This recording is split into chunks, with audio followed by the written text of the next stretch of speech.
Muy buenos días, muy buenas tardes, muy buenas noches, dependiendo la hora en que vean este programa. Los saludamos una vez más aquí en nuestro programa La Mirada al Pacífico.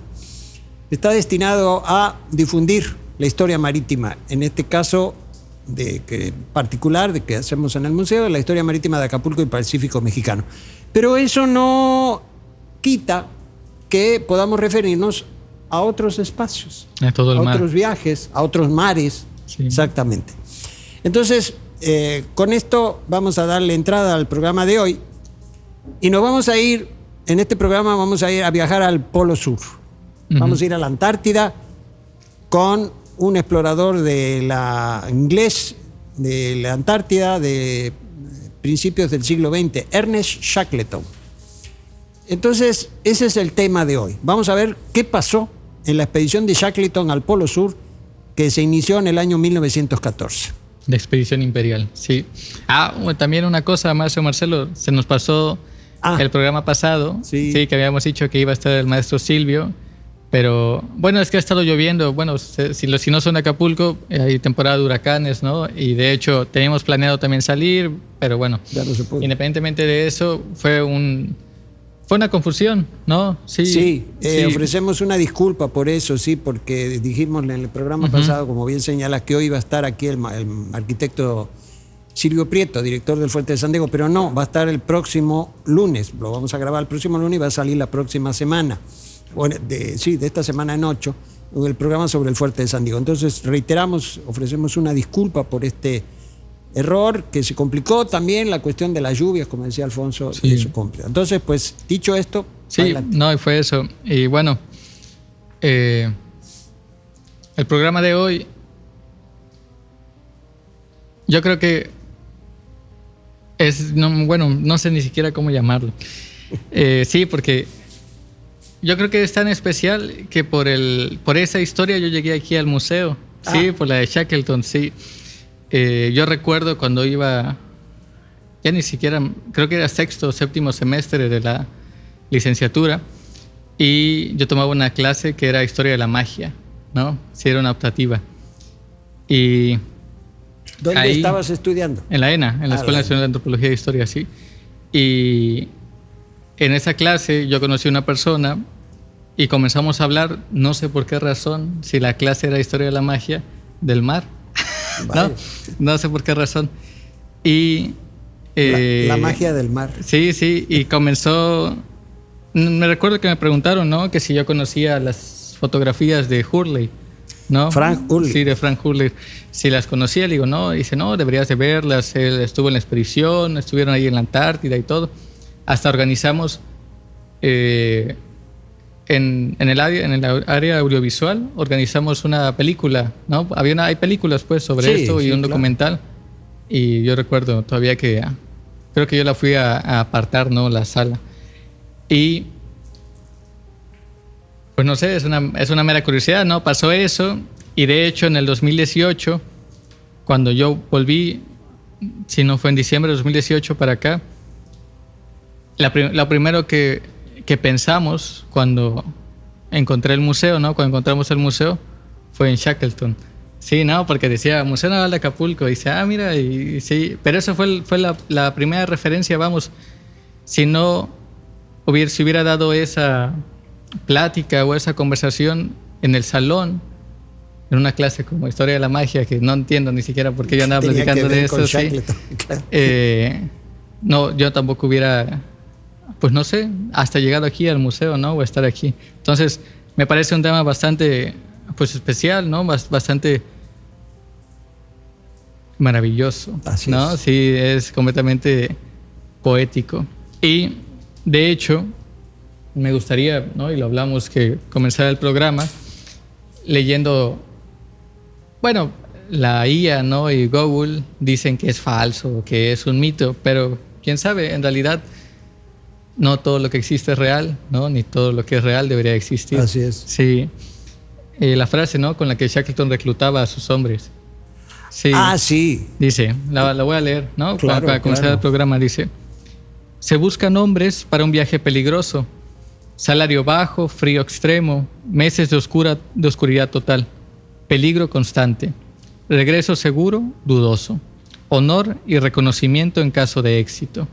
Ya habíamos mencionado, de hecho, aquí en el capítulo 2 de este programa, que casi 300 o 500 personas, ¿no?, respondieron a ese letrero en el periódico. Sí. Sí. Bueno, sí, ahí empieza este asunto. Es decir, vamos a hablar un poco del contexto. ¿Qué estaba pasando en el mundo a principios del siglo XX? Y particularmente qué estaba pasando en el ámbito de la exploración, las exploraciones tanto antártica como polares hacia el Polo Norte. Lo que se buscaba era llegar tanto al Polo Norte como al Polo Sur, porque todavía no habían llegado ahí. Era muy difícil, muy complicado. Y en ese marco aparece Ernest Shackleton, un hombre descrito como con una personalidad sumamente poderosa, un hombre que tenía un don, es decir, veía a las personas, inmediatamente sabía quiénes eran.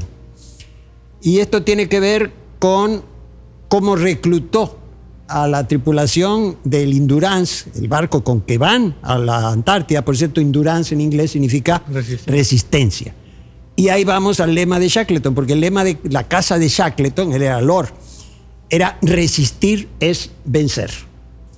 Entonces, para reclutar la tripulación, abre una oficina en una calle del centro de Londres, no recuerdo exactamente ahora, y pone precisamente este cartel, ¿no? Y ahí, en una placa de latón o de bronce, como se estilaba en aquellas épocas, aparece el rótulo: Expedición Transantártica Imperial. ¿Cuál era el propósito de Shackleton? Muy sencillo. El propósito de Shackleton era atravesar a pie la Antártida. Sí, muy sencillo, sí. Muy sencillo. ¿Por qué? ¿De dónde saca esto Shackleton? ¿Por qué surge esta idea?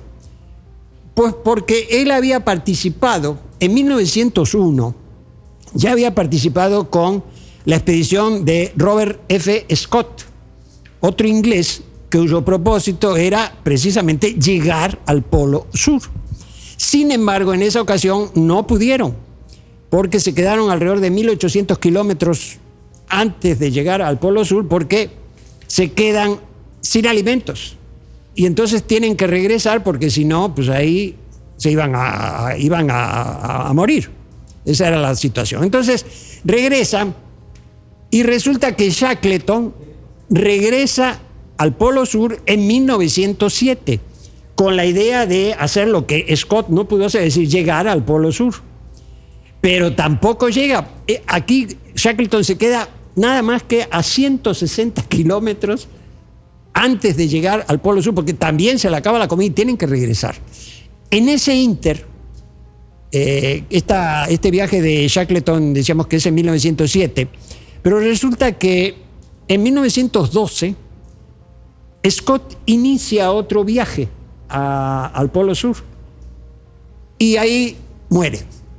Eso fue toda una tragedia, ¿no? En esa época, un famoso explorador como Scott muere porque tampoco le alcanza la comida y mueren de inanición, mueren de escorbuto. No, es cierto, no mueren de hambre, mueren de escorbuto, más o menos lo mismo. Es decir, por la falta de ingestión de frutas y verduras frescas, falta la vitamina C y se genera el escorbuto y bueno, mueren por eso. Y al mismo tiempo, pocos meses antes de que pase esto, Roald Amundsen, un noruego, llega al Polo Sur. Mientras que, como decíamos, Peary llega al Polo Norte. Entonces Shackleton ya no tenía un motivo para ir al Polo Sur porque ya había sido descubierto. Y entonces desarrolla la idea de cruzar la Antártida caminando desde el mar de Weddell, que está al sur de la península antártica, cruzar hasta el mar de Ross, hasta el estrecho de McMurdo, para pasar por el Polo Sur caminando. El plan de Shackleton era llegar con el Endurance a la bahía de Bashel, en el mar de Weddell, en la costa de la península antártica, y cruzar caminando, y al mismo tiempo mandó otro barco al estrecho de McMurdo para que lo esperaran ahí, y al mismo tiempo ellos tenían la tripulación de ese barco tuvo la misión de hacer depósitos de alimentos para el viaje que iba a hacer Shackleton desde el Polo Sur al mar de Ross, al estrecho de McMurdo. O sea, previendo lo que había pasado, que se habían quedado sin alimentos, Shackleton sabía muy bien lo que esto significaba. Entonces, ese era el plan. Dado este plan, entonces comienza a reclutar gente en Londres. Ya tú dijiste la frase, pero les voy a contar un par de anécdotas que nos da una idea de quién era o cómo era Shackleton. Cuando recluta a Charles Macklin, un joven de 23, 24 años, no más. Toda la tripulación de Shackleton era muy joven. El promedio de la tripulación, que fueron de 28 hombres, Shackleton tenía 40 años, pero el promedio de la tripulación era alrededor de 30 años, o sea, muy jóvenes prácticamente todos. Había uno inclusive de 18 años.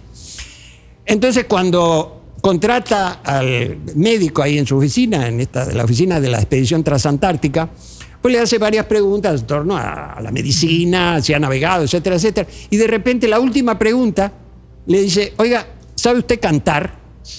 Y entonces el médico pues se queda sin saber qué decir, o sea, ¿qué tiene que ver eso con la expedición? Entonces Shackleton se lo queda mirando y ve que el otro no entiende y dice, no, mire, de esto se trata, no exactamente si usted sabe cantar. Lo importante es que si usted está dispuesto a pegar unos cuantos gritos para acompañar a los compañeros cuando estén cantando allá en la Antártida. Lo contrata. Contrata a un marinero que llega a la oficina de la expedición transantártica y le cuenta a Shackleton por qué llega ahí. Porque él le pregunta y dice, bueno, ¿por qué quieres ir a la Antártida? Entonces le cuenta que la noche anterior él había tenido un sueño en el cual aparecía él caminando por la calle donde está la oficina de la expedición. Y de pronto por la calle ve venir un montón de témpanos de hielo que se le vienen encima, nieve, hielo, y entonces espantado se despierta y bueno, se da cuenta que está soñando y entonces decide ir a ver esa calle, o sea, entrar al escenario de su sueño, y ahí voltea y de repente ve la expedición transantártica imperial. Entonces se introduce a la oficina, le pide trabajo a Shackleton y cuando Shackleton le pregunta por qué quería la Antártida, él le cuenta este sueño. ¿Y qué dijo Shackleton? Inmediatamente contratado.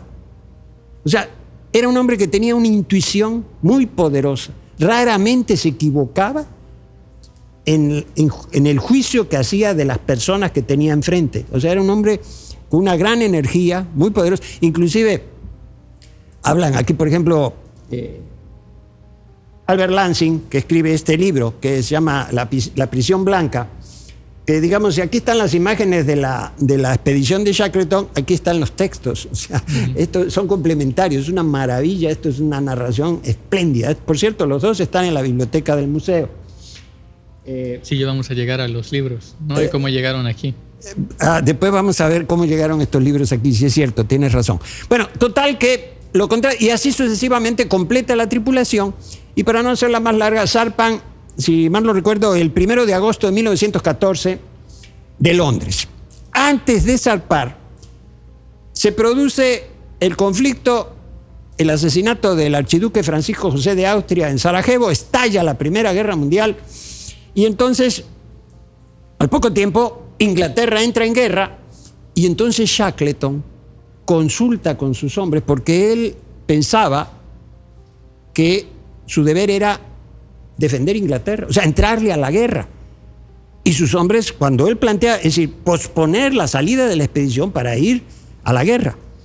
Cuando se lo plantea a sus hombres, todos están de acuerdo, todos muy patrióticos, todos dicen, no, vamos. Entonces manda un telegrama al Ministerio de Guerra de Londres, de Inglaterra, perdón, y le responden, no, siga adelante. Y después aparece un comunicado, también un telegrama de Winston Churchill, que en esa época era el secretario Marina, el primer lord del almirantazgo inglés, o sea, con el secretario Marina entre nosotros, y que le dice, vaya usted, haga usted su expedición porque Inglaterra en este momento necesita héroes. O sea, para levantar la moral, estaban entrando en guerra, entonces necesitaban personajes como Shackleton que les dieran esa fuerza, esa ese empuje necesario para afrontar la guerra, que fue una guerra, bueno, ya sabemos, no vamos a hablar de eso, pero fue una cosa, murieron ahí 20 millones de personas, una cosa tremenda. Bueno, va con este mandato, por así decirlo, con esta anuencia de la corona a su expedición, zarpan de Londres y se dirigen hacia Buenos Aires. Era la primera escala. A todo esto en Londres cargaron, bueno, todos los pertrechos que se iban a ocupar en la expedición. Pues comida, herramientas, perros. Trajeron alrededor de 59, 60 perros huskies, de esos que son los que sirven para jalar los trineos, de Canadá. Los llevaron a Londres y ahí armaron unas jaulas en la cubierta del Endurance, del barco, en el centro de la cubierta del Endurance, armaron las jaulas y con eso se llevaron. Entonces, embarcaron una cantidad enorme de comida para los perros, porque pues, si no, ¿cómo, no? Ya en esa época, la comida para los perros, inclusive la comida para ellos, ya era enlatada.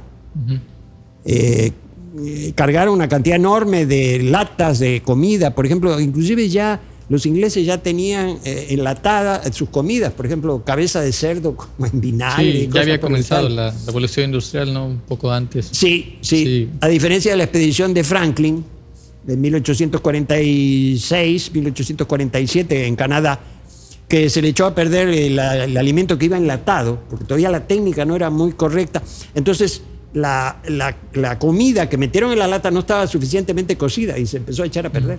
Y otra parte del alimento se echó a perder porque la soldadura de las latas pues, no eran como ahora, ¿no? Que le jalas un arillo y se abre. No, eso tenía que darle prácticamente con un formón o algo para poder abrirlas. No funcionó, entonces las latas quedaron medio abiertas, pero entró el aire y se echaron a perder. Eso fue una tragedia para Franklin. Ya vamos a hablar de eso, que tiene que ver con este libro, la búsqueda del paso noroeste en América del Norte. Pero bueno. Entonces, zarpan.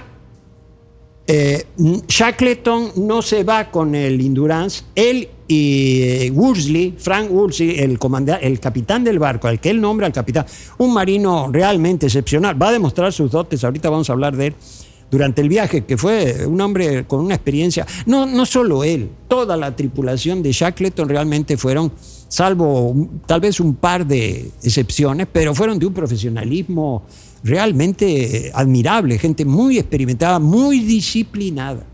Shackleton cuidó todo el tiempo este problema de la disciplina. Él cuidaba muchísimo que sus hombres estuvieran bien, que estuvieran de buen humor, a pesar de que él de repente en las situaciones más difíciles del viaje dijo, ya no vamos a salir, pero siempre se cuidó de no comentar eso ante sus hombres, porque sabía muy bien que si cundía la desmoralización, ya no iban a poder salir adelante. Bueno, en estas trazas llegan a Buenos Aires y Shackleton y Worsley se van a Buenos Aires, zarpan pero ya en un barco, como en un transatlántico, más veloz que el velero. Entonces llegan antes a Buenos Aires, los reciben al Endeavour en Buenos Aires y ahí contratan a dos tripulantes, uno de Canadá, el otro inglés. Al canadiense lo había dejado su barco en Montevideo. ¿Quién sabe qué pasó? Se fue el barco y se quedó. En el bar. ¿Cómo? En el bar, seguramente. Bueno, sí. No quiero, pero es lo más probable. Total, que se va a Buenos Aires y pide trabajo y sí, Shackleton lo contrata. Pero ¿qué pasa? Hay otro inglés, entonces son dos los tripulantes que se suman al Endurance en Buenos Aires. Pero estos dos subrepticiamente meten un polizón al barco. Un joven de 18 años. Y durante 5 días aproximadamente lo mantienen escondido, esperando que el barco, una vez que zarpara de Buenos Aires, se alejara lo suficiente para que ya no pudiera regresar, para que no regresaran a este polizón a Buenos Aires, donde habían zarpado. Entonces está ahí escondido y de repente, bueno, se empieza a mover porque le robaban comida de la cocina, estos dos, para llevarle comida a este muchacho. Pero de pronto varios tripulantes lo descubren y lo llevan ante Shackleton. Y Shackleton, que era un hombre también muy disciplinado y que no le gustaba nada este tipo de insubordinaciones o cosas extrañas, dice Lansing en el libro, dice, se lo queda viendo con una mirada fulmínea, ¿no? Digámoslo así. Y, según Lansing, rugiendo le dice, tú te metiste aquí sin permiso. ¿Y sabes lo que te va a pasar? Nosotros vamos a la Antártida y posiblemente nos quedemos sin comida. Y al primero que nos vamos a comer es a ti. Cuando dice eso, el polizón, que no recuerdo ahora su nombre, pues despliega una sonrisa y entonces Shackleton le dice al cocinero, dice, llévatelo, que te ayude en la cocina. Y así se incorpora este hombre a la expedición de Shackleton. O sea, como ven, era un hombre variopinto, por así decirlo, ¿no? Lo mismo que su tripulación, que venían de la mayoría marinos, no todos. Por ejemplo, llevaba 2 médicos, llevaba a Frank Hurley, el fotógrafo, llevaba también, llevaba un biólogo, ¿no? Que se la pasó todo el viaje recogiendo muestras de líquenes, de algas, de pequeños animales, de plancton allá en la Antártida, en frasco, que después todo eso se perdió, cuando se perdió el Endeavour, pero eso vamos a llegar. Bueno, total que ahí van navegando. Por cierto, el que queda a cargo del Endeavour, Frank Will, dice que realmente el barco se comportó de una manera espantosa en el cruce del Atlántico rumbo a Buenos Aires. ¿Qué tipo de barco era? Buena pregunta. El barco era un barco noruego que Shackleton compra en $60,000, por cierto, que estaba destinado a la pesca del bacalao en el Atlántico Norte. Entonces era un barco muy, muy, muy fuerte. Por ejemplo, las cuadernas de la proa, o sea, las costillas de la proa, el grueso de el ancho de las cuadernas era de 1,5 metros. O sea, tenía una proa muy reforzada precisamente para romper, aguantar el golpe de los témpanos del hielo en aquellas latitudes tan altas.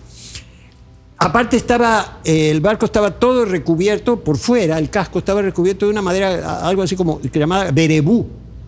No lo he podido localizar de dónde es originaria esa madera, pero era una madera muy dura, a tal punto que con las herramientas normales no se podía trabajar, porque era durísima.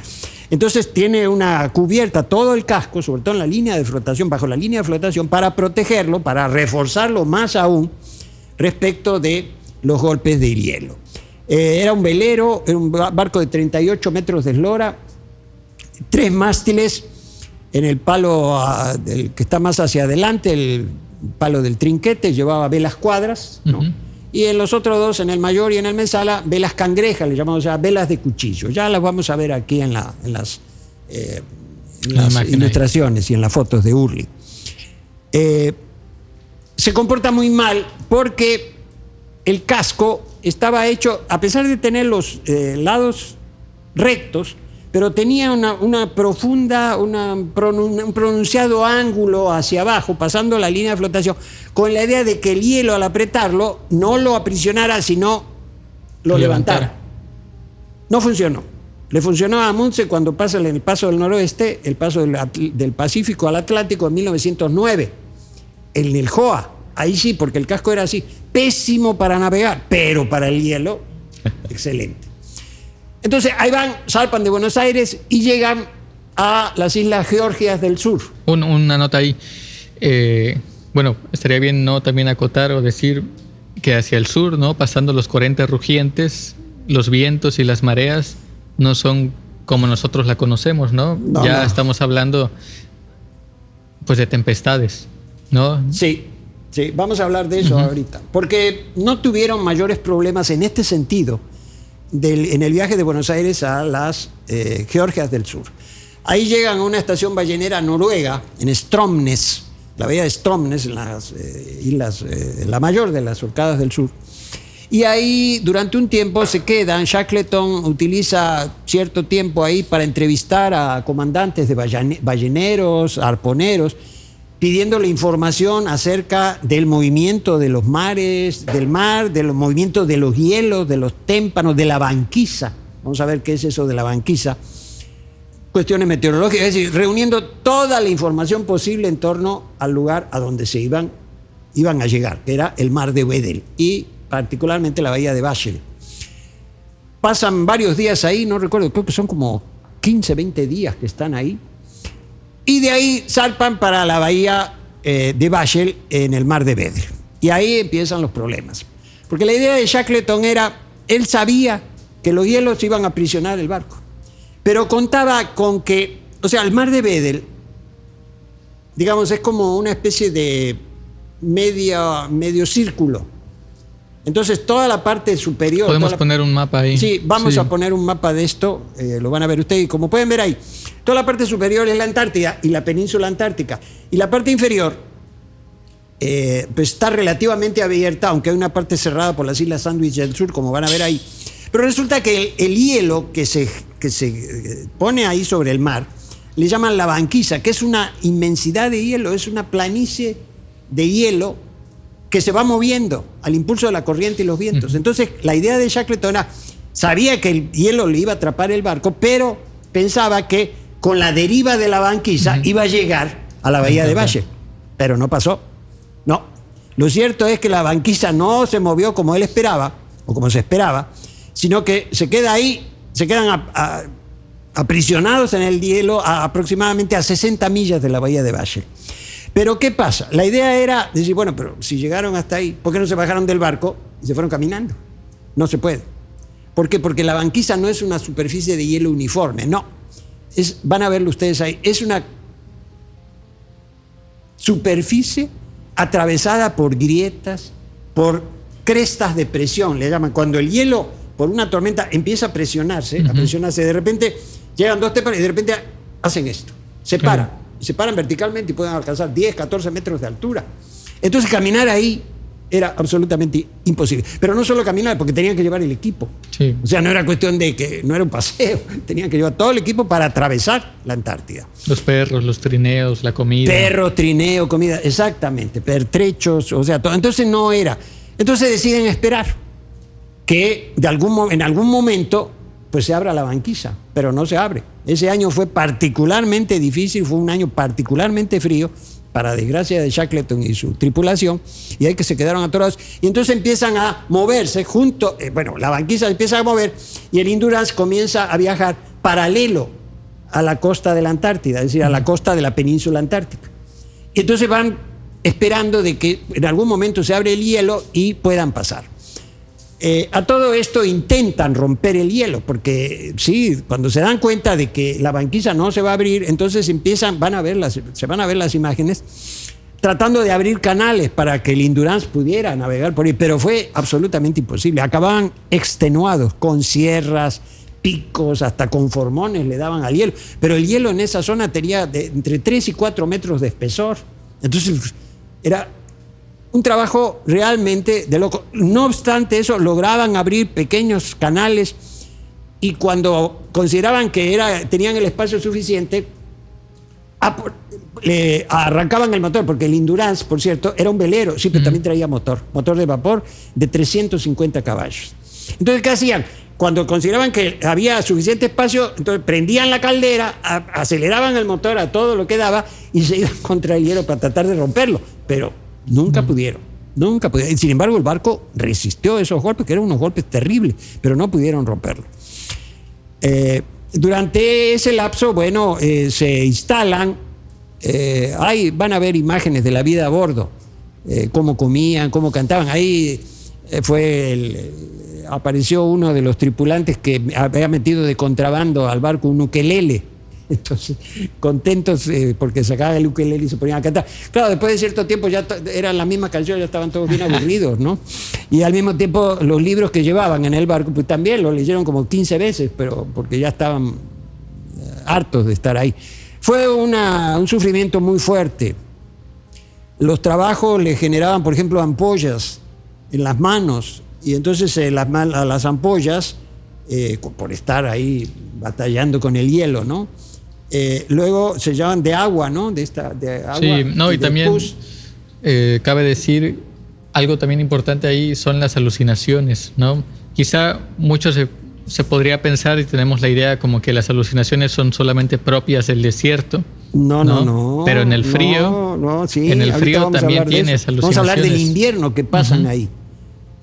Entonces, estas ampollas, con el frío tan intenso, estamos hablando de fríos en la parte durante el invierno de 23, 25, 30 grados bajo cero, es una cosa tremenda. Entonces, el líquido de las ampollas se congelaba. Y entonces parecía que tuvieran como piedras incrustadas en las manos. Una cosa muy, muy dolorosa, muy, muy, muy terrible, pues, pero así era la vida. Y sin embargo, la tripulación jamás se quejó. Jamás dijeron ni una sola palabra. Todos asumían esto como diciendo, bueno, así es esto. Con naturalidad. Admirables, realmente admirables estos personajes. Están en esas, batallando con el hielo. Por cierto, a los perros los bajan del barco. Es una forma chistosa de bajarla del barco porque para hacerlo rápido, lo que hacen es poner un pedazo de tela y como un tobogán, ¿no? Como lo de los aviones cuando hay una emergencia que abren el tobogán en las puertas y ahí aventaron a los perros. Y les construyeron unas cabañas, unos iglús con paralelogramos de hielo y unidos con nieve, y ahí los tenían resguardados del frío. Llevaron estos perros, bueno, ya vamos a hablar de esto más adelante. Total que en esas están, el barco sigue a la deriva y comienza a acercarse el invierno polar. Bueno, antártico en este caso, polar sería el Polo Norte. Y ahí comienzan los problemas. A todo esto, las provisiones que llevaban provisiones como para 2 años, no tuvieron problemas. Pero Shackleton ordena, para preservar que esas provisiones duraran todo lo posible, porque no sabían exactamente cuándo iban a poder salir de ahí, ordena que salgan a cazar focas. Entonces comían carne de foca, carne de pingüino, a los pingüinos les decían pájaros bobos. No son los de... Sí, los de Clipperton. No, son los pingüinos. Le decían pájaro bobo porque era muy mansito. Como no conocían al ser humano, entonces se dejaban agarrar. Y entonces inmediatamente los mataban, los despellejaban. En una ocasión matan no sé cuántos, 60, 70 pingüinos, pero con un frío terrible, que a tal punto que se les helaban las manos para quitarles las plumas, la piel, y para destazarlos y todo. Entonces, ¿qué hacían? Metían las manos dentro del pingüino porque todavía estaba caliente, entonces con eso evitaban que se les congelaran las manos. Una cosa realmente, suena feo, pero pues no había de otra. Entonces están en eso y comienza el invierno. Y ahí sí es hablando de lo que tú mencionabas. Porque llega un momento en que empiezan a tener, los días se hacen cada vez más cortos. El invierno llega ya, estamos hablando del hemisferio sur, es al revés de nosotros. O sea, el invierno empezó a manifestarse ya hacia el mes de abril de 1915. Empiezan los días a ser más cortos, ¿no? A tal punto que de repente llegó un momento en que el sol salía como a las 3 de la tarde más o menos y se ponía a las 8 de la noche. Y cada vez aparecía más bajo sobre el horizonte, hasta que llega un punto en el cual ya no aparece en el horizonte y entonces sobreviene la oscuridad total, absoluta, en donde no ves ni siquiera a esta distancia. Sí, y también, bueno, ahí estaría, sería bueno aclarar que el sol en estas latitudes no calienta. No, para nada. No, es prácticamente como un foquito así. Sí. Que le baja. Sí, no, el frío es intenso, o sea, no hay manera. El viento te corta por completo todo, la piel y así. Todo así. Por ejemplo, se les congelaban las lágrimas, porque de repente el frío y el viento hacía que te cayeran, te surgieran lágrimas. Pues las lágrimas no llegaban al piso, porque bajaban por la nariz y aquí se formaba un carámbano, una estalactita, pues. Sí. Porque se congelaban. Entonces tenía que estar todo el tiempo batallando contra eso. Entonces sobreviene la oscuridad y ahí vienen los problemas. Lansing, en la prisión blanca, no menciona exactamente que si la tripulación, cómo lo tomó la tripulación. Por supuesto que no les gustaba nada, porque llega un punto en el cual ya renegaban de la oscuridad, que era un día y otro día y otro día y una semana y otra semana y otro mes, sin ver absolutamente nada. Cuenta Lansing que en 1820 otro inglés, Bradshaw, llega a la Antártida, lo agarra el invierno, se hace todo oscuro y varios de sus tripulantes se volvieron locos.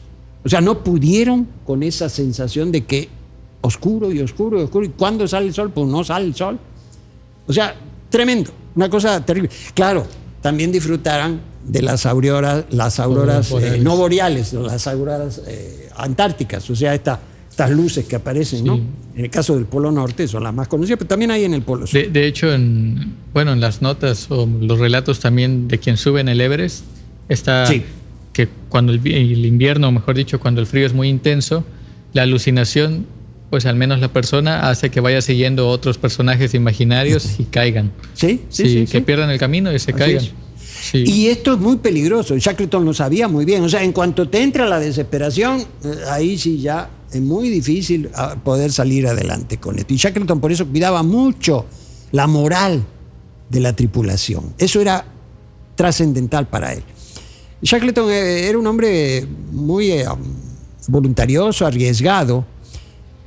No se detenía mucho en detalles como, por ejemplo, detalles ínfimos, como por ejemplo, bueno, si falta un poco de comida, bueno, ahí lo arreglaremos con los pingüinos. No, lo que más le preocupaba a él, o sea, esto fue una tortura que se cuidó muy bien de expresarla, el sacar de este lugar a toda su tripulación, porque el pensamiento era, yo los metí en esto, yo los tengo que sacar. Eso fue un pensamiento constante de Shackleton, pero jamás dijo nada, nunca dijo nada.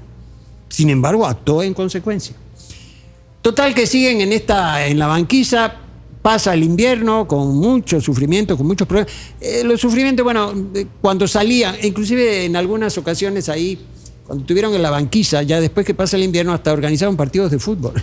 Hay fotos aquí que van a ver ustedes, para entretenerse, porque no tenían otra cosa que hacer. Lo único que tenían que hacer era esperar. Y eso, al poco tiempo... Bueno, y mantener el barco, ¿no? Porque le daban mantenimiento al barco, todavía no sabía... Sí, cuidar el barco y estar ahí, pero no podían hacer otra cosa. Es decir, no podían viajar, nada de eso. Tenían que esperar, había que esperar. Entonces buscaban la manera, por ejemplo, se iban a cazar focas, encontraron una vez una foca leopardo que casi se come a uno ahí, porque esas son bravas, son terribles, o sea, esas te ven y se te van encima. Le pegaron un tiro y la mataron. Y así episodios de este tipo. Total que transcurre el tiempo, la banquisa no se abre, al contrario, cada vez más la presión de la banquisa sobre el barco comienza a hacer estragos. Y entonces comienza a presionar a los lados del barco y de repente, bueno, pues llega un témpano que se mueve dentro de la banquisa. No había agua, sino que se mueve entre el hielo, le pegan la popa, rompe el codaste y rompe el timón. Y empieza a meterse el agua a raudales, y ahí Macnish, el carpintero, que era un señor, era el mayor de todos ellos, tenía como 50 y tantos años, y era un señor cascarrabias, pero era de una eficiencia fenomenal, porque este hombre llevaba madera en el barco, pero él empieza con tablas y todo a parar la vía de agua y lo logra. Todos logran estabilizar, pero la presión del hielo era... La descripción que hace Lansing sobre este asunto es muy, ¿cómo le diré? Muy emotiva, porque dice que el barco, con la presión del hielo, empezaba a gemir. Claro, porque presionaba las maderas y las maderas empezaban a romperse. Por ejemplo, las vigas que sostenían la cubierta de repente estallaban, así con un tronido impresionante, porque hacía esto y ¡pum!, estallaba la viga.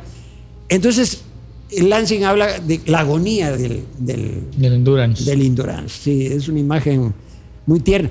Y bueno, finalmente el barco... Como nota ahí a pie de página, perdón, maestro Marcelo, sí. La nave de Interstellar también se llama así. Ah, claro. Con la que viaja Cooper, sí, Endurance. Sí, el Endurance, sí. Resistencia. Sí. Bueno, finalmente se dan cuenta que el barco ya no va a durar mucho más, y entonces Shackleton da la orden de abandonar el barco. Salen del barco, comienza el éxodo, por así decirlo, del barco, bajan a los perros, bajan los trineos, bajan los botes, bajan provisiones, etcétera, y se establecen en un témpano cercano, un témpano que medía alrededor de 2.800 metros cuadrados, casi un poco más de un cuarto de hectárea, que era estable, y entonces dicen, no, pues aquí vamos a montar el campamento y va a seguir esperando porque no había para dónde ir. Y a todo esto, finalmente el Endurance es aplastado, van a ver las imágenes, queda casi hecho astillas, lo destruye totalmente el hielo. Ahí habla de la batalla del Endurance contra el hielo, que finalmente perdió el Endurance, que le ganó el hielo. Entonces establecen este campamento y le ponen el campamento Océano. Es el primer campamento que hacen una vez que se bajan del Endurance. En total van a ser 3 campamentos, porque dicen, bueno, ¿qué vamos a hacer ahora? Entonces la única salida, porque ya habían dejado atrás, la banquisa había girado de tal manera que habían dejado atrás la bahía de Bachel, o sea, ya no podían regresar. Aparte, la distancia era cada vez mayor. Entonces, empiezan a ver la posibilidad que al llegar al borde de la banquisa hacia el mar, a 3 destinos posibles. Uno, el Cabo de Hornos, que estaba hacia el norte. La distancia de donde ellos estaban al Cabo de Hornos era alrededor de 400 millas náuticas.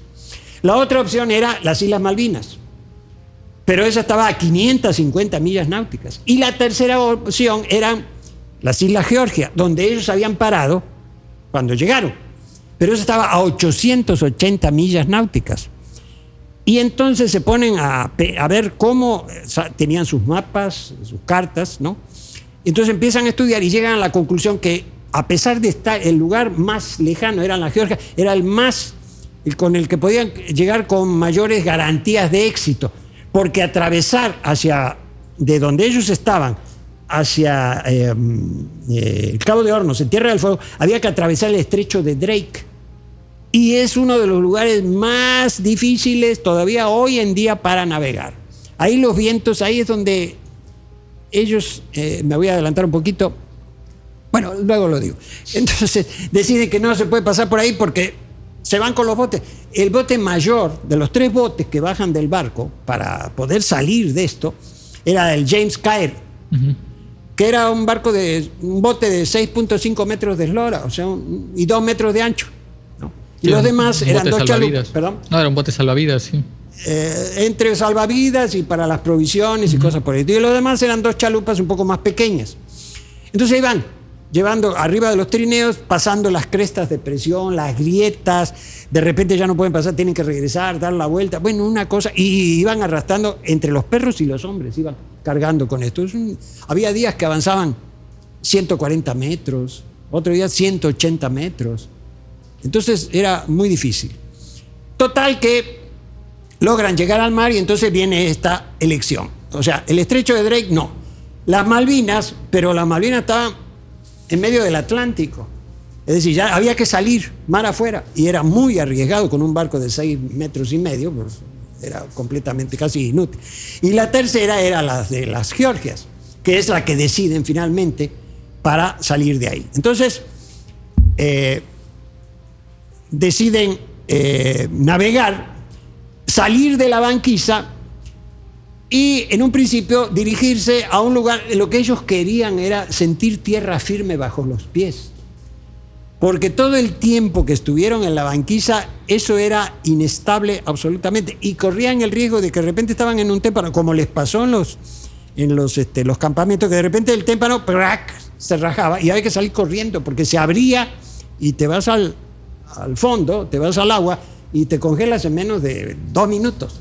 Pero no solo eso, sino que el témpano se puede abrir, tú te caes y de repente se cierra y te deja ahí como untado en el hielo, ¿no?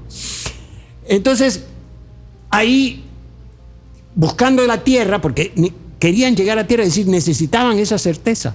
Entonces, deciden, hay 3 destinos posibles: la isla Paulet, la isla Glenstone y la isla del Elefante. Lo cierto es que empiezan a ver cuáles son las posibilidades que tienen, comienzan a navegar para la isla Paulet, pero viene una ventisca que los desvía, entonces dicen, no, pues vámonos para la isla Glenstone. Lo mismo, vuelve el viento, lo saca de rumbo, no tenía mucha una pregunta ahí más. Sí. ¿Cómo sabían el rumbo? Eso sí es una gran pregunta. Bueno, ahí ese sí, porque o sea, tenemos que plantearlos, ¿no? Que es 1915, 1914, no existía el GPS. No existía Google Maps ni nada de eso, ¿no? No, es más, llevaban, fíjate, qué bueno que me comentas eso, ya se estaba pasando. Llevaban un receptor de radio que nada más podía recibir, no podían transmitir ellos, con la idea de que en ciertos lugares, cada cierto tiempo, que ya estaba especificado, en ciertas fechas, les mandaran mensajes de Inglaterra, de Buenos Aires, qué sabe dónde fuera. Pero resulta que ellos no podían transmitir. Y entonces, en un principio, este transmisor, uno de ellos, uno de los fogoneros que sabía de este asunto, trata de mejorar el aparato. Entonces le suelda todas las uniones de los cables, que estaban nada más así enrolladas, y la suelda para que estuvieran seguras. Y al mismo tiempo aumenta la antena. Con un pedazo de cable de 50 metros haces una antena. Pero se ponen a escuchar, a ver si escuchan algo, pero no hubo más que estática. No les preocupó mucho eso, porque hay que decir que en esa época, estamos hablando de 1915, la radio no era una cosa, digamos, que se reconociera. O sea, ahí estaba y decían, bueno, a ver, ¿quién sabe para qué sirva esto? Recuerden un poco, hay que recordar un poco el episodio del Titanic, ¿no? Cuando empieza a hablar por radio y el barco que pues, no le hacen caso, o sea, no estaba esto ya habilitado como una forma como es ahora, ¿no? El GPS y todo esto, lo que acabas de mencionar, no. Entonces, ahí la dejaron. ¿Cómo se guiaron? Bueno, ahí el genio de todo esto es Frank Hurley, el capitán, el comandante del Endurance, un navegante de primera. Y este hombre siempre llevaba el cronómetro colgado aquí para no perderlo, porque era su herramienta. Y llevaba 2 sextantes y cartas de navegación y libros. Y entonces él establecía, como todo el tiempo estaba nublado, entonces estaba con el sextante esperando que se abriera la nube para poder ver el sol y ahí establecer la posición de donde estaba. Entonces así iban sabiendo la posición. Un hombre realmente de una competencia inconmensurable, o sea, le salvó la vida prácticamente a todo el mundo. Bueno, lo cierto es que llegan a la isla del Elefante, pero llegan a una pequeña... La isla del Elefante, pues, prácticamente toda la costa de la isla del Elefante son acantilados de 60, 70 metros de altura. Y entonces, ¿dónde vamos a bajar? Hasta que empiezan a bordearla con muchos problemas, batallando contra el viento, contra la ventisca.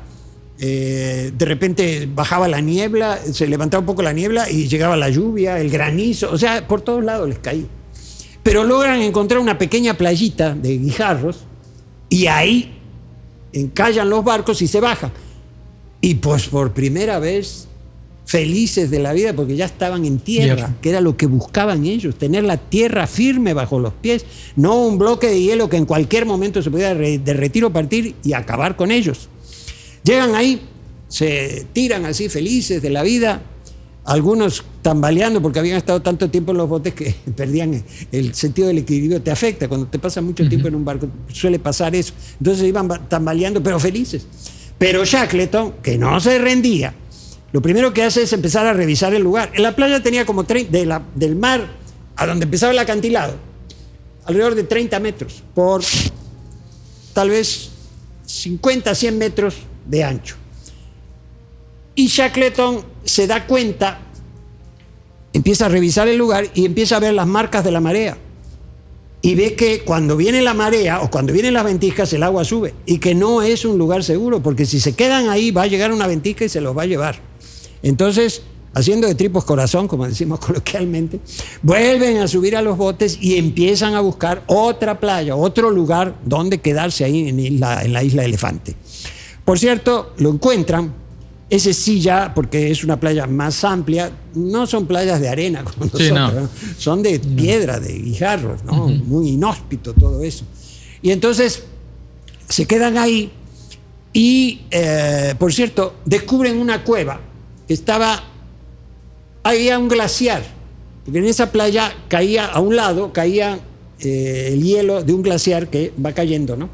Entonces, en la pared del glaciar encuentran una cueva y dicen, no, pues aquí nos vamos a resguardar, pero no funcionó. ¿Por qué? Porque cuando se metieron, el calor de los cuerpos de ellos empezó a derretir el hielo y entonces al rato estaban con el lodo hasta la pantorrilla. Y el lodo era pues muy desagradable porque al mismo tiempo estaba mezclado con guano de los pingüinos, entonces era un lodo pestilente, horrible, y tuvieron que salir.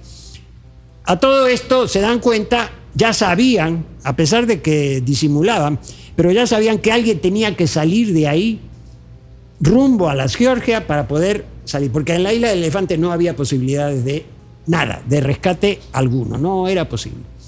Y entonces Shackleton decide ir en el James Caird de la isla del Elefante a las Georgias del Sur. 800 millas náuticas. En un barquito, bueno, en una balsa de ¿cuánto? En un bote de 6 metros y medio de eslora de largo por 2 metros de manga de ancho. ¿Frente a olas de qué tamaño? Ahorita vamos a hablar de eso. Y elige a 6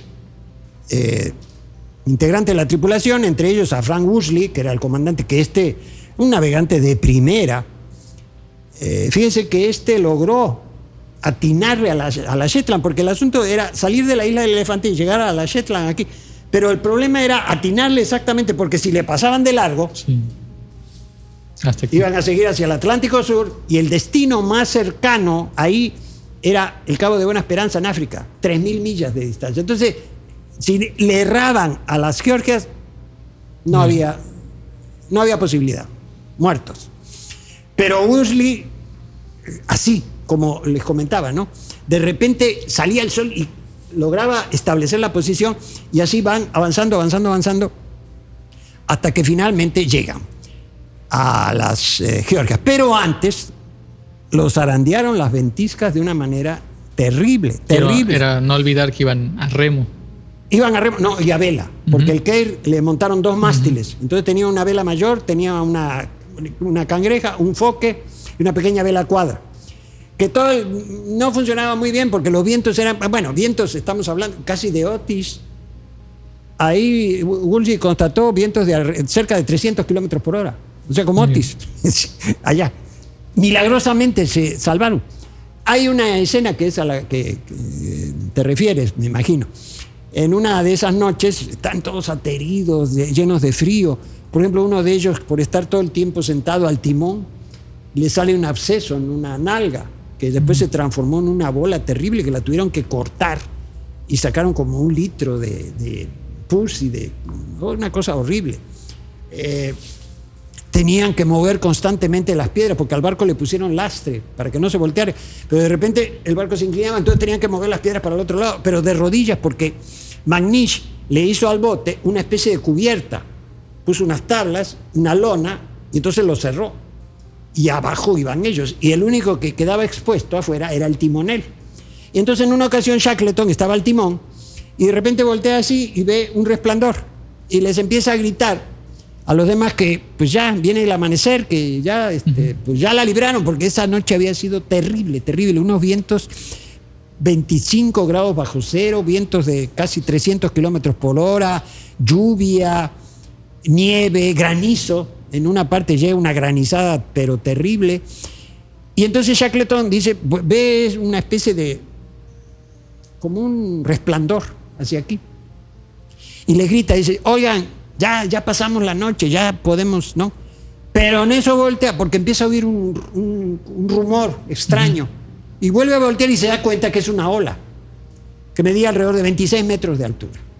Entonces le grita a la tripulación, le dice, agárrense, porque viene la ola. Y en eso llega la ola, pero no rompe sobre el barco, sino que lo va levantando. Y la cresta de la ola logra pasar sobre el barco, casi lo inunda, casi lo manda y lo proyecta, porque imagínate, una ola de ese tamaño te levanta y te proyecta a una velocidad impresionante. Milagrosamente se salvan. Desesperados comienzan a achicar agua con una bomba que llevaban y con una olla que usaban para cocinar. Llevaban un calentadorcito de petróleo, Primus. No sé si también todavía... Podemos poner una imagen tal vez allá. Sí, a ver si conseguimos una imagen de los calentadorcitos. Yo usé esos calentadores cuando era yo mochilero. Sí. Cuando andaba con mi tienda de acampar allá por las playas del Atlántico Sur. Bueno, logran salvar esto y bueno, empieza la audiencia. Y de repente, ¿dónde está Georgia del Sur? ¿Dónde está? Porque la niebla era impenetrable. Y entonces comienza el temor de decir, no, pues ya nos pasamos. ¿O qué pasó aquí? Y si nos pasamos, no hay regreso. Pero de repente empieza a salir el sol, la niebla se empieza a retirar en jirones y de pronto, ¡boom!, aparece las Islas Georgias del Sur. O sea, Worsley le atinó con una exactitud, una precisión casi milimétrica, de 800 millas náuticas, le atinó exactamente a las Georgias, no se desvió. Impresionante el hombre, o sea, una gente muy, muy capaz. Tienen problemas porque el viento no los deja. Hay una imagen también de Lansing que dice que la Antártida no quería soltarlos. Que cómo estos individuos se habían atrevido a desafiarlos en un barquito de 6,5 metros de eslora. Entonces es una imagen, ¿no? Una metáfora muy poética. Batallan hasta que logran llegar a una playa a salvo, ahí se queda. Y entonces el asunto es llegar, porque no llegan a donde pensaban llegar, es decir, a la estación ballenera noruega. No, llegan del otro lado. Y lo tienen que atravesar. Entonces tienen que, o una de dos, o navegar de donde ellos estaban hasta la estación ballenera, pero como estaba el tiempo, eso era imposible. Entonces la otra era cruzar a pie. Y Shackleton decide, pues, esa solución. Entonces, ¿qué hace? Deja a 3 de sus hombres donde llegaron ahí junto con el James Caird, y él junto con Worsley y McNish, el carpintero, comienzan a caminar. Empiezan a cruzar, comienzan a subir las montañas. Ahí las montañas tienen alrededor de 1,000 metros de altura, comienzan a subir, buscan pasos para pasar los cerros, ¿no? Para pasar al otro lado. Enfrentan uno, pero se dan cuenta, llegan a un precipicio y se dan cuenta que no pueden seguir adelante, todos retroceden, van por otro paso, tampoco pueden seguir adelante, y ni intentan en un tercero y no pueden pasar. Y de repente se encuentran en el cuarto intento, porque otra vez, y se encuentran en una cima, pero ya se les viene la noche encima. Y sabían muy bien que si se quedaban a esa altura iban a morir de frío. Porque cuando salieron de la playa donde llegaron para ir a la estación ballenera noruega, pues se fueron con ropa liviana, es decir, no llevaron equipo, porque el asunto era caminar y llegar lo más rápido posible. Ellos calculaban que iban a tardar de 3 a 4 días para llegar ahí. Entonces estaban ahí, entonces dice Shackleton, si nos quedamos aquí, no hay posibilidades. Entonces se le ocurre decirles, hay que bajar, pero tenemos que bajar rápido. En un trineo. No, ¿cuál trineo? No, pues No, llegan y resulta que hay una pendiente que no era un precipicio, pero no estaba muy vertical, sino que era más suave, y al final logran ver que acababa en un valle suave. Entonces Shackleton dice, bueno, la alternativa aquí es aventarnos en barranca abajo, y aquellos se quedan diciendo, no, vamos a darle por otro lado. Shackleton le dice, inténtalo, no vamos a poder. Total que los convence. Entonces, ¿qué hacen? Llevaban 15 metros de cuerda, entonces se sientan en el piso y se amarran entre los 3 y se avientan y bajan 600, 700 metros resbalando así como un tobogán, y comienzan a gritar, porque la sensación es que empiezan a gritar mientras van bajando, con la velocidad del viento en los oídos, y de repente llegan a una parte donde la pendiente ya se hace prácticamente horizontal, desaparece, pegan contra un montón de nieve y quedan ahí tirados. Y entonces de repente se levantan sin creer lo que había pasado. ¿Y qué hacen? Pues sueltan unas carcajadas que yo creo que se oyeron hasta Buenos Aires, porque divertidísimo por esa aventura que les salió bien. De ahí arrancan otra vez, siguen, porque el chiste era llegar a la estación ballenera, no había otra opción. Están en eso, siguen cruzando crestas, pasan abismos, hondonada, bueno, una cosa realmente, en este libro lo narra de una manera espléndida. Total que están en esas y en un momento dado van a comer, porque llevaban su calentadorcito, su cocinita Primus. Entonces, ¿qué hacían? Derretían con grasa de foca, lo prendían y derretían nieve para tener agua. Y entonces ahí calentaban el agua y le echaban leche en polvo. Y eso comían, ya por lo menos caliente, ¿no? Ya que después que se les acabó el té, el café, eso era lo único que les quedaba. Entonces se queda y Shackleton empieza a caminar hacia una altura a ver cuál era el panorama, a ver si estaba la estación ballenera. Pero no ve nada, piensa que ya habían llegado a una bahía, pero no era la bahía de Stromness, era otra. Después se dan cuenta de eso. Pero lo cierto es que oye de repente un ruido y él no entiende de qué se trata, hasta que localiza de qué tipo de ruido es. Es la sirena de la estación ballenera que anunciaba el inicio del turno de trabajo a las 6:30 de la mañana. Entonces se da cuenta de esto, baja donde estaban sus compañeros y le dice, ¿saben qué? Le dice a Worsley, agarra el cronómetro, vamos a ver la hora. Esa sirena tiene que tocar, le dice que oyó la sirena, y tiene que tocar otra vez más a las 7 de la mañana. Y entonces están todos así, expectativos, 6:58, 6:59, 7 y ¡pi! Suena la sirena. Entonces, felices llegaron dijeron, no, pues ya llegamos. Siguen caminando y llegan a la estación de Stromness. Imagínense, después de 17 meses sin bañarse, con la misma ropa. Bueno, sin bañarse en una regadera, ¿verdad? No, sí, bueno, sí, no, eran baño seco, ¿no? De trapito, porque no había otra manera. Porque el problema es, con el agua, no te podías bañar porque te quedabas congelado. Sí. O sea, ahí no era un problema de que no hay agua, no, agua había muchísima, toda la Antártida, pero te quedas congelado. Total que llegan, y entonces cuando llegan, los noruegos que están ahí se los quedan viendo asombradísimos, en primer lugar porque ven unos desconocidos que no vienen del lado de los muelles, donde llegan habitualmente la gente a la estación ballenera, no, vienen del cerro, de adentro. Entonces, ¿y estos qué? Y estos hombres llegan, todas las ropas en harapos, barbas enormes, llenas de grasa, el cabello también casi hasta la cintura. Bueno, eran unos personajes casi de miedo, de susto. Entonces los ven así y se acercan, y entonces Shackleton le pregunta por el jefe de la estación ballenera, y hay un ¿cómo se le dice? De los capitanes de industria, que estaba a cargo de una descarga de materiales, de pertrechos en un muelle, y los ve y se les acerca. Y entonces Shackleton le dice, quiero ver al director al jefe de la estación ballenera, y este hombre le dice, y le da el nombre de él, que era el que los había recibido cuando iban de ida rumbo a la Antártida. Él dice, no, él ya se jubiló, ya no está. Quien está, y le da el nombre del que está en ese momento, y Shackleton le dice, qué bueno, yo lo conozco bien, lléveme con él. Entonces lo lleva con él. A todo esto, toda la dotación de la estación ballenera, pues se acercaron a ver a estos, ¿de dónde venían? Una cosa extrañísima. Había barcos balleneros también de otros países, o sea, había mucha gente ahí. Por cierto, en la estación ballenera la cuestión más negativa era el olor de los despojos de las ballenas que quedaban ahí tirados, entonces eso pues no era muy agradable. Total que llega hasta el nuevo jefe de la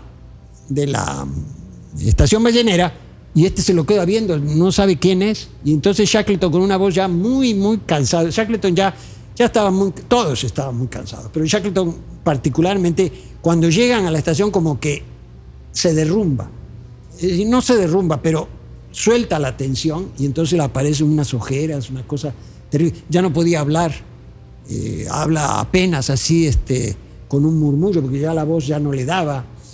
Y entonces le dice al jefe de la estación ballenera, le dice, soy Shackleton. Y el otro se lo queda viendo y se voltea y se pone a llorar, porque los ve en esas condiciones. Total que, bueno, los reciben, inmediatamente los ayudan, le dan nuevas ropas, esto se baña, imagínense, después de todo ese tiempo, un baño caliente, era una cosa, era el paraíso, pues, ¿no? Comen muy bien. Y pues como siempre, ¿no? Se arma la fiesta. Porque los capitanes, los comandantes de los balleneros y los mismos balleneros noruegos que querían estrecharle la mano a los que habían salido de la banquisa del mar de Weddell. Dice Lansing, este reconocimiento, que fue muy serio, o sea, nada de que la fiesta, no. Era cuestión, el apretón de manos y la mirada en los ojos, viéndolos, ¿no? Diciendo, ustedes son los buenos. Dice que fue el recibimiento o el homenaje más cálido que recibió Shackleton después de esta expedición. Ni siquiera porque él, bueno, ya después vamos a hablar de esto, pues la idea de él era regresar. Bueno, voy a terminar con esto antes, porque luego bueno. Total que están ahí, hay la fiesta, todo el mundo muy contento, pero Shackleton le urgía rescatar a sus hombres. Entonces inmediatamente hay un pequeño ballenero ahí en la estación, salen, bordean la isla de Georgia y recogen a los otros 3 que habían quedado, y al caer el bote y se lo llevan a Stromness. Pero el problema sigue, porque quedaban los otros 22 en la isla del Elefante. Y entonces ahí empieza una odisea, porque Shackleton no podía dormir tranquila, no podía concebir que se quedaran tirados allá. Era su deber, era su misión sacarlos de ahí, porque decía él, yo los metí en esto. entonces los tengo que sacar. De ahí la divisa de Shackleton que adquiere validez. Resistir es vencer. Hay 3 intentos de llegar desde las Georgias a la isla del Elefante que fracasan. Porque se empieza a cerrar el hielo, entonces hay un intento con un velero, que creo que era un velero sueco, no logra llegar, se regresan. Otro intento también con un barco, creo que noruego, no pueden. El tercer intento lo hacen con un barco uruguayo que apareció por ahí. No recuerdo exactamente en qué condiciones, pero tampoco pueden llegar. Hasta que finalmente, alrededor de 4 meses después que están en todo este asunto, consiguen que el gobierno chileno les preste un pequeño remolcador, el Yelko. Y con ese finalmente logran llegar a la isla del Elefante. Y bueno, la descripción que hace Lansing del encuentro de aquellos por otro lado, la isla del Elefante, pues ya casi los daban por perdidos. Porque, por ejemplo, hablaban anoche, no, es que no viene porque seguro se complicaron las cosas, tal vez no encuentran un barco. Es decir, pero todo el mundo evadía lo que no querían aceptar, que hubieran fracasado y se hubieran perdido. Eso no lo podían decir. Hasta que a finales de agosto de 1916 empiezan a pensar de que no pudieron. O sea, que Shackleton se perdió en el mar y ellos a ver cómo le hacen ahí. Y están en esas cuando de repente, porque se subían todas las mañanas a un observatorio a ver si llegaba el barco. Y cada vez ya al final todos se subían. A ver, pero esto era prácticamente una especie de rutina diaria. Porque en el fondo pensaban que pues, ya no iban a venir por ellos. Se habían resignado a esto, ¿no? De alguna manera. Pero un buen día sube uno y ve el Yelko y baja a toda velocidad. Y los de abajo estaban comiendo, arreglando porque construyeron una vivienda ahí en la isla del Elefante con los otros 2 botes, los pusieron boca abajo, le pusieron una lona entre los dos y pusieron piedras. Entonces hicieron como una casita ahí. Y ahí se guarecían, 22 hombres en ese espacio, es una cosa terrible. Ahí inclusive llevaron a cabo operaciones quirúrgicas. Por ejemplo, a uno de los marineros que se le heló un pie. Y entonces tuvieron que amputar los dedos, porque si no la gangrena iba a subir y sí. Adiós. También a otro le sacaron una muela, y bueno, la muela, como decimos, sin anestesia y sin nada, y vámonos. O sea, ahí sobrevivieron. Y entonces baja este hombre que había estado en el puesto de vigilancia y le dice, un barco, y los otros se lo quedan viendo, ¿un barco de qué está hablando? ¿No? Hasta que los convence, vamos afuera, vamos a subir, y entonces suben y ven el barco. Bueno, la alegría. Hay una imagen ahí también. Bueno, sí. Increíble, lloran de alegría, no dan crédito, hasta que ven el barco y de ahí ven bajar un bote y en el bote inmediatamente identifican a Shackleton. Que casi no lo reconocieron porque ya venía afeitado, rasurado, el cabello corto, ropas ya bien. Entonces, ¿y este quién es? Pero en un momento dicen, no, pues es Shackleton. Entonces llegan, se encuentran y le dicen a Shackleton que visite el campamento para que vean lo que hicieron. Y Shackleton le dice, no. Dice, yo no, vámonos. No quería arriesgarse a que se cerrara la banquisa y otra vez se quedaran atorados ahí. Entonces dice, no, hacen 3 viajes con el bote del Yelko, se suben todos y vamos. Y la última imagen del libro es muy buena, porque ahí habla de que el vigía, el que había descubierto el barco, cuando ve el barco, entonces había un remo que lo usaban como hasta bandera, y ahí ponían la bandera británica, pero la bandera británica pues había desaparecido porque con las ventiscas pues se rompió todo. Entonces lo que hizo fue colgar su chaqueta ahí, para que hacerle señas, para que aquellos supieran que estaban ahí. Ya sabían, pero bueno.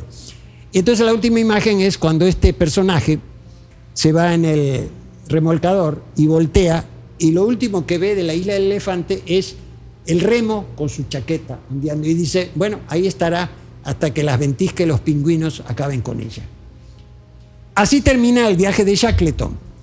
De Stromness son recibidos en Punta Arenas, en Chile, van a Santiago, pasan a Buenos Aires, y regresan a Inglaterra, todos los que salieron de Inglaterra 2 años antes. ¿Por qué Shackleton quería hacer esta expedición? Bueno, él quería ser rico y famoso, esa era la idea. ¿Por qué quería ser rico? En primer lugar, porque tenía que darle el nivel de vida a la que estaba acostumbrada su mujer. Su esposa era la hija de unos abogados, de un abogado prominente de Londres, entonces tenía un nivel de vida relativamente alto. Entonces Shackleton lo que quería era tener dinero para, entre otras cosas, mantener el nivel de vida de su esposa. ¿Cómo hacer esto? Mediante conferencias, un libro, escribir un libro, en fin, narrar todo el viaje. Por cierto, cuando llega a Inglaterra se hace famoso. O sea, fue prácticamente más famoso y más exitoso que si hubiera llegado o si hubiera caminado y atravesado la Antártida, ¿no? Porque la sobrevivencia en esas condiciones fue algo impresionante, nunca visto antes. Entonces, pero no le fue muy bien, realmente no le fue muy bien. Y sí logró tener una relativa estabilidad económica, pero no se hizo rico como él esperaba o como él quería. Él era Lord Ernest Shackleton, era miembro de la nobleza. Y finalmente fallece de un ataque cardíaco en 1922. Si mal no recuerdo, creo que fue en África, no sé, andaba por allá, por Sudán, una cosa así, no estoy seguro, pero más o menos así. Entonces esto es un poco así, muy resumido, el viaje de Ernest Shackleton a la Antártida, y que constituye una de las odiseas más marítimas, una de las expediciones marítimas más, ¿cómo podría llamarse a esto? Más heroica, por así decirlo, ¿no? El haber sobrevivido en esas condiciones sin que muriera nadie fue todo un hito. Me recuerda mucho a... Había un poema de Borges que antes me sabía de memoria, ahora ya no. Ver. Sí, porque lo tenía colgado en la pared. Pero el hecho de que Ernest Shackleton fuera mucho más, no sé si capaz por la aventura, ¿no?, que en la vida cotidiana de cualquier ser humano, me recuerda mucho a este poema, ¿no?, que tiene que ver con Ulises, ¿no?, que dice: ya la espada de hierro ha ejecutado la debida labor de la venganza, ya los ásperos dardos y la lanza la sangre del perverso han prodigado. A despecho de un dios y de sus mares, a su reino y su reina ha vuelto Ulises, a despecho de un dios y de los grises vientos y del estrépito de Ares. Ya en el amor del compartido lecho duerme la clara reina sobre el pecho de su rey, pero ¿dónde está aquel hombre que en los días y noches del destierro erraba por el mundo como un perro y decía que nadie era su nombre? ¿No? Sí. Bueno, sí. Ernest Shackleton era Shackleton en la aventura. Sí, no, eso sí. No sí. En su casa. No, para nada. No, sí, él fue un hombre hambriento de fama. Inclusive el mismo Lansing dice que era un poco fanfarrón. O sea, como que diríamos en México, como que le echaba mucha crema a sus tacos de repente, ¿no? Pero bueno, el hombre fue todo un ítem en la exploración antártica y en general en los viajes en el mar. Es decir, esta capacidad de él y de su tripulación para sobrevivir en estas condiciones fue realmente muy admirable. Eso se puede ver muy bien en este libro. Este libro, yo quiero mucho este libro, porque este libro, que es el autor es Frank Hurley, o sea, el fotógrafo de la expedición de Shackleton. Y por cierto, cuando abandonan el barco, Shackleton le ordena a sus hombres decir, dejar todo lo no imprescindible, porque sabía muy bien lo que le había pasado con Scott, porque iban cargados de más. Entonces, y para dar el ejemplo, mete la mano en la bolsa aquí, en la chaqueta, y saca una cigarrera de oro y varias piezas de monedas de oro, y las dejan un montón, para dar el ejemplo. Y así van dejando todo. Al único que le permite llevar algo más que no sean sus efectos estrictamente personales es precisamente a Frank Hurley, las fotos de la expedición. Y Hurley le dice, oiga, pero pesa mucho, porque pues, todo eso era, la cámara y todo eso era complicado. Pues no veo yo cómo vamos a poder llevar todo esto. Y Shackleton le contesta, tenemos que hacerlo, porque si no, lo que hemos hecho aquí no sirve para nada, nadie se va a enterar. Entonces eso lo cuidaron mucho, y por eso este libro. Ahora, este libro, ¿cómo llega al museo? ¿No? Eso es bien interesante. Este libro llega aquí en el año 2008. En ese año llega una expedición francesa, al mando de Olivier Pitras, un gran amigo, y esta expedición sale de Noruega con la intención de circunnavegar América del Norte para estudiar los efectos del calentamiento global y el aumento del nivel del mar en las costas de América del Norte. Entonces salen de Noruega, pasan a Islandia, pasan por Groenlandia y pasan el Paso del Noroeste. Es decir, la comunicación entre el Atlántico y el Pacífico y viceversa por el Océano Glacial Ártico, por el norte de lo que es Canadá. Este paso había sido buscado desde el siglo XV, el siglo XVI, el famoso estrecho de Juan de Fuca, porque los europeos lo que querían era encontrar este paso para evitarse el largo camino desde Europa al Cabo de Hornos, a la punta sur de América del Sur, para llegar a Asia, al margen de la ruta del Cabo de Buena Esperanza. Entonces querían eso, entonces hacerlo por arriba. Y esto inclusive impactó en la literatura. Rabelais, en Gargantúa y Pantagruel, habla de las islas que había en esa zona. Entonces habla de Islandia, de Frislandia y de otra que no recuerdo el nombre, en donde esas islas, en donde eran islas maravillosas, donde había árboles que daban salchichas y jamones. Entonces nada más tenías que llegar ahí, alzar la mano y te comías una salchicha o un jamón. Así Rabelais, ¿no? O sea, ya sabemos. Pero bueno, esto fue un paso muy, muy buscado. Desde Cortés. Sí, hasta que, como dije hace un momento, Roald Amundsen lo logra pasar en 1909. Entonces, este libro que tiene las imágenes, la expedición de Shackleton, lo traía Olivier Pitras en su barco, en el barco de esta expedición.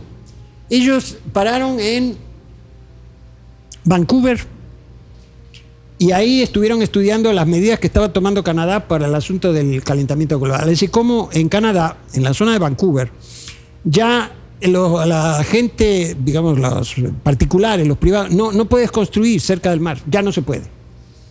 Es más, comenzaron a retirar todas las instalaciones que están cerca del mar hacia adentro, porque ellos saben que ellos tienen un problema ahí con el derretimiento del permafrost en el norte de Canadá. O sea, la superficie helada que comienza a deshelarse y pues abajo es agua.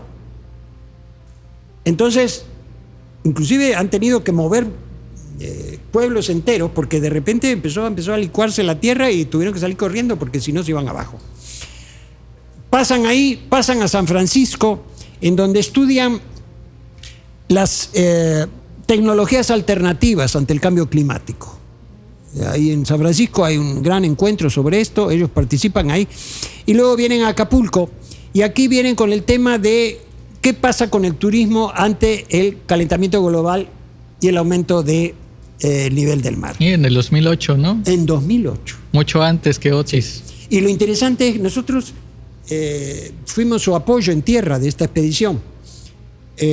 Inclusive, bueno, ellos llegaron al club de yates, ahí les conseguimos que pudieran dejar, porque ahí cobran, ¿no? Entonces, que pudieran dejar el barco ahí, los atendieran, y sí, atendieron muy bien. Le organizamos conferencias en la Escuela de Turismo, en la Escuela de Ecología Marina, lo llevamos a Olivier y a parte de su equipo a toda la parte de la laguna de Tres Palos para que vieran. Olivier estaba encantado con eso, decía, es que no saben lo que tienen ustedes, porque él decía esto, por ejemplo, en los canales, ¿no? Ahí en la parte, que eso es precioso. Esto ya no existe en Europa, cuiden esto. Y ahí fue donde él comentó, y lo dijo aquí, no aquí, sino en la Universidad de Guerrero, creo que fue en Ecología Marina, del problema del aumento del nivel de mar. Y entonces él decía que todo lo que es, por ejemplo, la Colosio, todas esas colonias que se construyeron en terrenos bajos, inclusive terrenos de rellenados, ahí van a empezar los problemas. Y sí, ya empezaron los problemas. Y dijo, miren, me acuerdo muy bien esa imagen. Dice, el calentamiento global y el aumento del nivel del mar no es como en las películas, que va a venir la ola apocalíptica y va a acabar con todo. No. Dice, no. Eso no va a pasar. El mar va a subir y va a subir al mismo tiempo los mantos freáticos. Y lo primero que va a dañar eso es los drenajes. Se te va a empezar a regresar el drenaje por la taza, por las coladeras, y eso ya pasó. Y después dice, esto va a seguir con los cimientos de las casas y también ya pasó, 2008, ¿no? Sí. De aquí se fueron a Panamá, cruzaron por el canal, dieron la vuelta, se fueron a Miami, pasaron a una de las islas de Panamá, que no recuerdo ahora, que es ahí viven un pueblo originario de Canadá, los indios Kunas. Entonces los pasan a ver ahí, que están también muy complicados porque las islas que habitan ahí ellos son muy bajas, entonces ya están teniendo problemas porque el mar se les viene encima. Luego pasaron a Miami y de ahí pasaron a Europa. Entonces, Olivier, pues empezamos a hablar de todo esto y él nos regaló este libro. Y este libro tiene la historia de que cruzó el paso del noroeste. O sea, es un libro único en ese sentido, una maravilla. Un gran amigo, Olivier, un gran amigo, un hombre, un científico, un hombre muy, muy serio, muy, ¿cómo le puedo decir? Muy compenetrado en su tema, no andaba jugando, es decir, de estas personas que consecuentes, ¿no? Que siguen y dale y no paran. Impresionante. Entonces, bueno, eso es más o menos lo que teníamos para hoy. Y pues nada, ¿quiere agregar algo más, Marcelo? Bueno, podríamos seguir hablando aquí mucho más, pero no sé si ya es tiempo, ¿no? Sí, ya en realidad yo creo que estuvo muy bien, ¿no? Y lo que se buscó fue un poco dar a conocer su historia, ¿no? De Ernest Shackleton. Y que el vigor, ¿no? La disciplina, el liderazgo es algo que por lo regular, ¿no? Se mantuvo en todas las expediciones, no solamente la de él, sino en los marinos, ¿no? Sí, bueno, la disciplina entre los marinos es fundamental. Sí. Y pues nada, yo creo que vamos a poner casi las ilustraciones de inicio a fin de Hurley, ¿no? Para que las puedan apreciar ahorita al final del programa, porque quizá en un principio no se aprecia muy bien y va muy rápido, pero las pondremos ahora. Van a salir por aquí las redes sociales, ¿no? El Facebook, TikTok, Instagram y YouTube. Les agradecemos mucho pues su presencia, ¿no? De hecho, creo que ya estamos por llegar al segundo mes, ¿no? Con los programas, y entre todo ya se rebasaron las 100,000 visualizaciones, ¿no? De todos los programas. Eso nos da mucho gusto. Claro que sí. La próxima semana, ahora sí, ya estará el maestro Silvio. Ahora sí. Claro. Sí, no, ya no. Fue una confusión, pero bueno. Pues nada, solamente también preguntar que si ya conocían la historia, ¿no? Hay muchos documentales, de hecho, en YouTube, si los buscan, puede haber. Y desgraciadamente, la mayoría de ellos están en inglés. No, pero tienen subtítulos. Yo no he encontrado en español. Sí, tienen subtítulos, sí. Traen subtítulos, sí, no los he visto. Vale. Yo los he visto en inglés directamente. Sí, es un tema apasionante realmente, porque esto es... por otro lado, el lema de Shackleton es algo que también incorporamos al museo. Resistir es vencer. Uh-huh. Ese también es nuestro lema. O sea, mantenernos firmes. Mantener, como decimos, firme el timón. Ese es el asunto. Y aquí tratamos de que así sea. Por cierto, hablando del timón, tenemos la buena noticia que les vamos a dar hoy. Bueno, ustedes se van a enterar hasta el miércoles, pero llegó el buque Escuela Gloria de Colombia. Está ya aquí en Acapulco. Mañana lo abren al público. Mañana martes. Va a estar abierto al público martes, miércoles y jueves. Pero una parte del jueves, porque el jueves ya se va. O sea, y el Cuauhtémoc también ya salió de los astilleros. El Cuauhtémoc, la gran noticia. El Cuauhtémoc ya está reparado.